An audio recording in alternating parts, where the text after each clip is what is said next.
Hello students, this is the part 7 of Force and Laws of Motion. In our previous part, we have studied about Newton's third law of motion and important points regarding action and reaction forces. But before going in detail with this part, let me recall you those important points of action and reaction forces. First, we have learned that forces always exist in pairs, and these forces arise because of interaction between two objects. It means whenever two objects interact, then the first object exerts a force on second object, and also the second object exert equal amount of force on first object but in opposite direction. And these two forces are known as action and reaction forces. So the important points that we have learned regarding action and reaction forces are: first, action and reaction forces are of same magnitude, but they act in opposite direction. Second point, action and reaction forces always act on two different objects, due to which they cannot cancel out each other. Third, these forces act simultaneously and exactly for equal time. And fourth one is that although these forces are equal in magnitude, but they can produce different magnitude of acceleration in different objects. Okay. Now, in this part of force and laws of motion, we will discuss about conservation of momentum. And these points might help you in understanding the concept of conservation of momentum. So let us start. Now students, before understanding the concept of conservation of momentum, first we will understand what is an isolated system. You know that system is a combination of two or more objects. But what is an isolated system mean? So an isolated system is a system that is free from the influence of a net external force. Or students, you can also say that a system is said to be an isolated system if no external force is acting on it. Let us understand this concept with an example. So here we have considered the example of collision between two billiard balls on a friction-free surface, as you can see on this figure. This black line represents the friction-free surface on which the collision of two billiard balls is taking place. Now students, let us observe carefully each billiard ball one by one.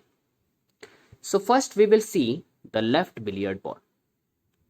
So as you can see that this left billiard ball has mass, and because of its mass there is a force of gravity which is acting on it in downward direction, as represented here. And also this billiard ball is in contact with this friction-free surface, and because of this contact there is a normal force which is acting in upward direction on this left billiard ball.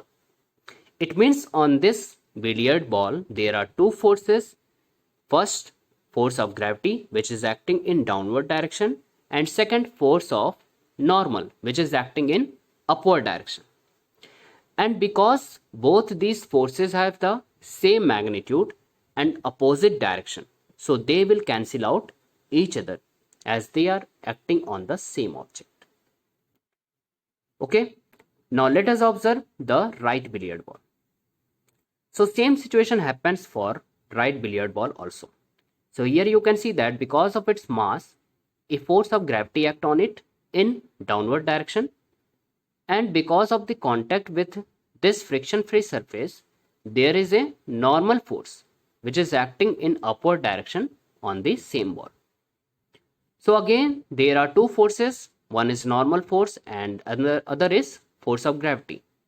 As these forces are equal in magnitude and opposite in direction, so they will cancel out each other.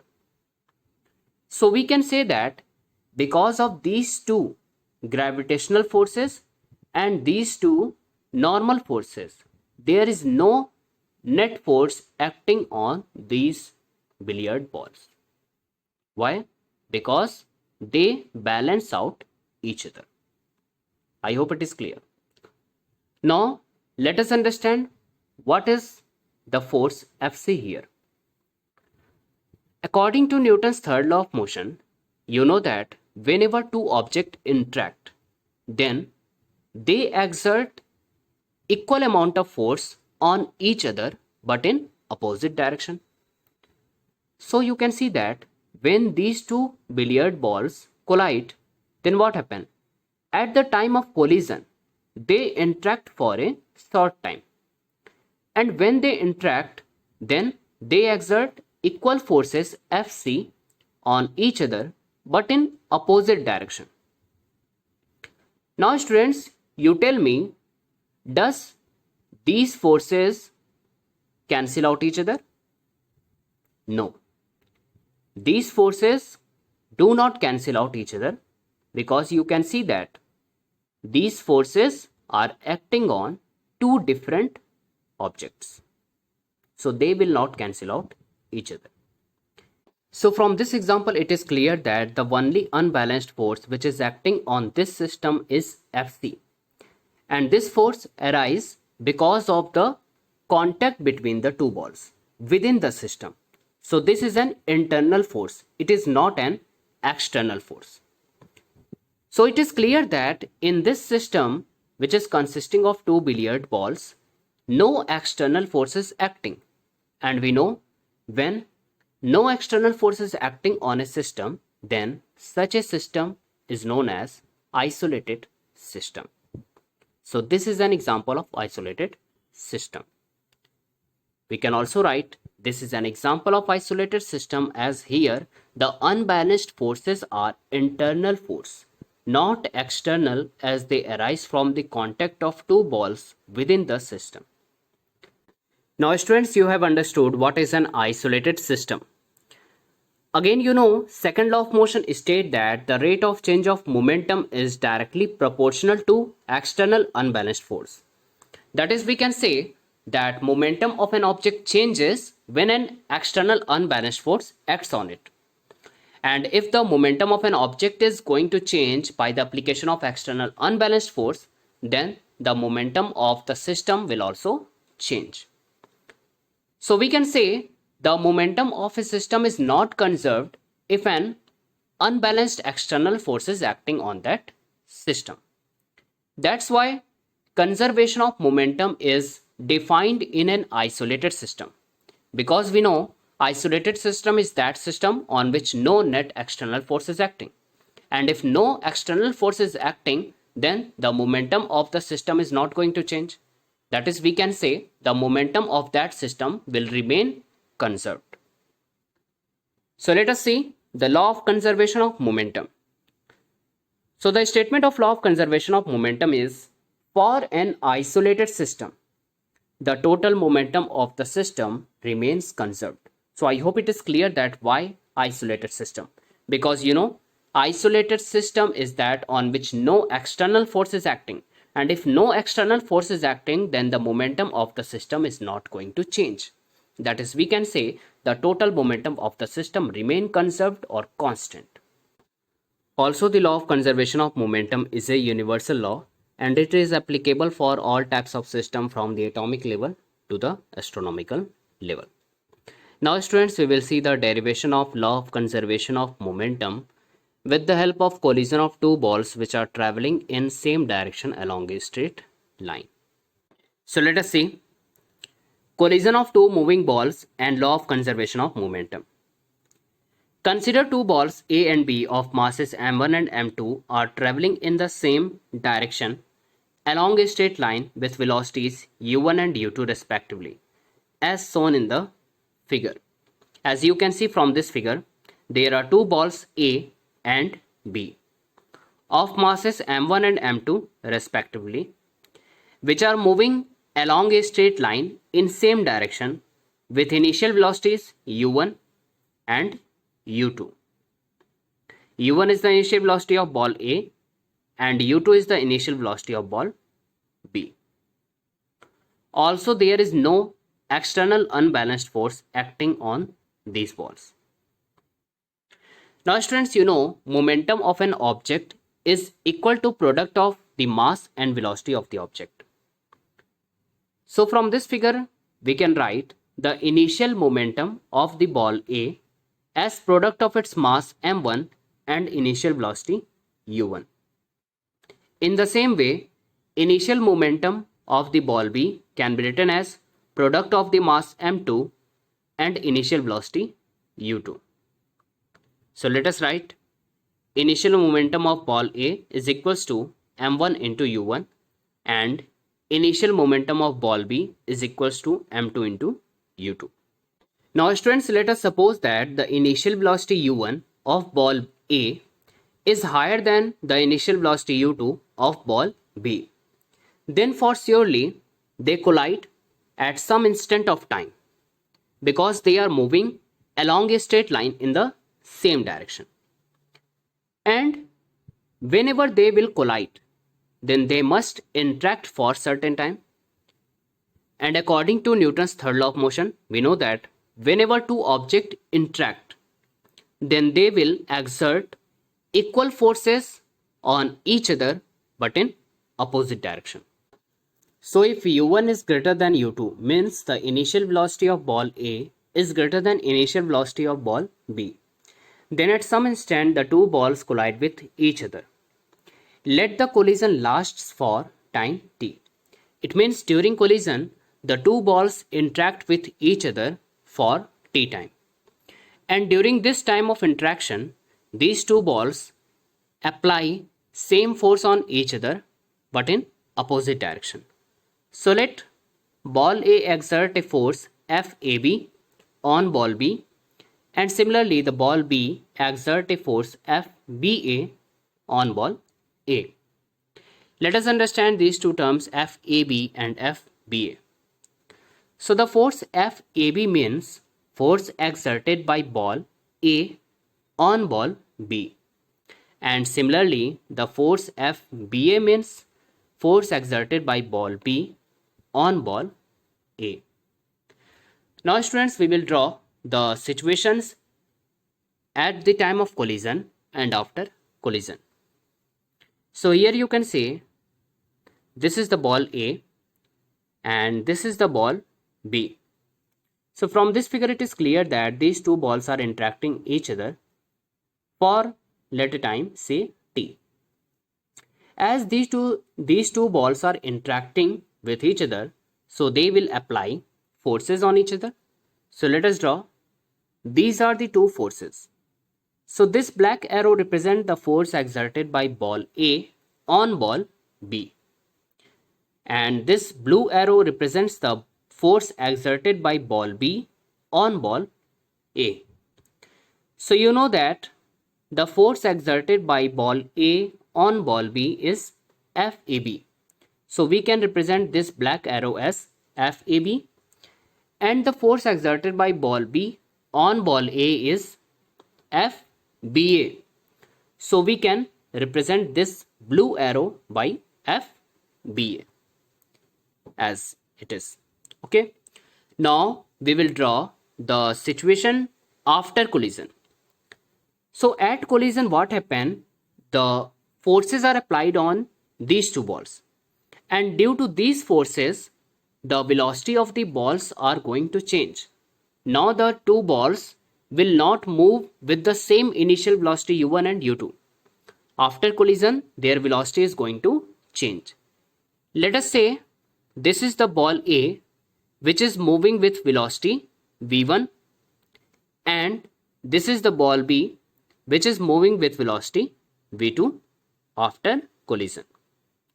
So I hope these two situations are clear. Now with the help of this diagram, that is after collision, as their velocities are changed, and if velocities are changed then their momentum will also change.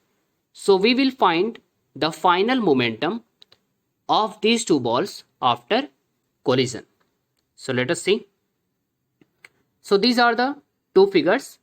you know this figure is corresponding to at collision situation and this figure is corresponding to after collision situation.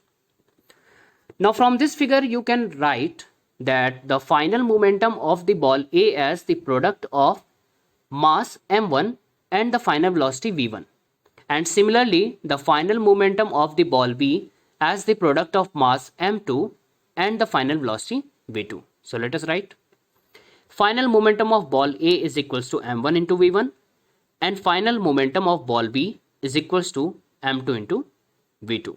So students, it is clear that the momentum of the balls has changed because of their collision. So let us find the change in momentum of ball A.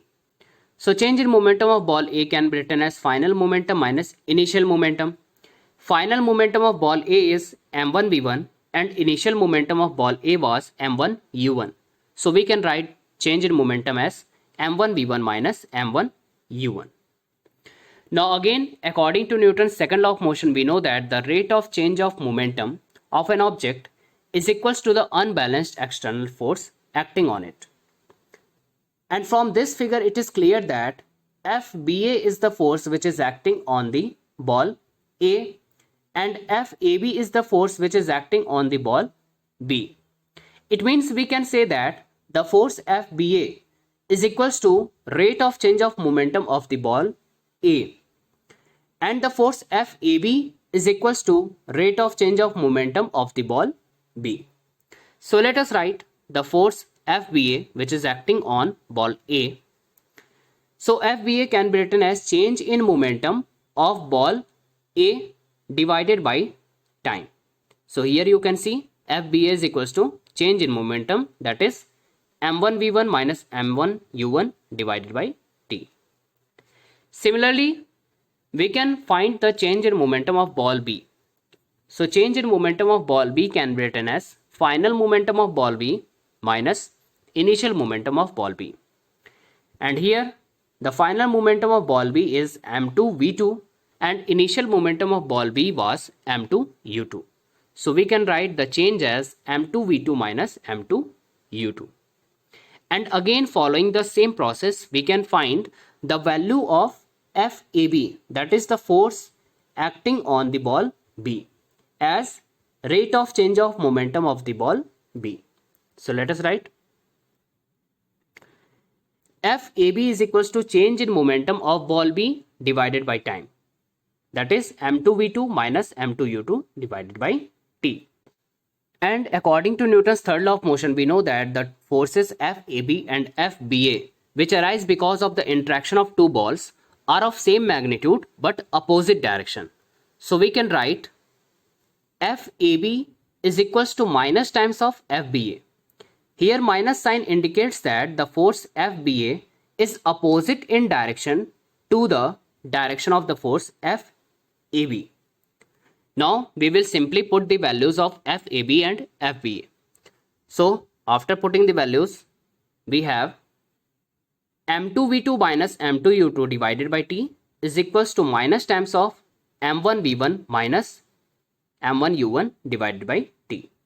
So t and t are cancel out and we have m2 v2 minus m2 u2 is equals to, when we multiply this minus sign within the bracket, then we get minus m1 v1 plus m1 u1.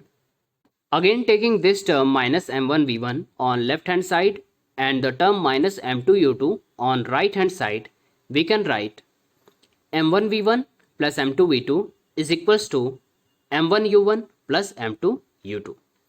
Now students, let us understand this expression.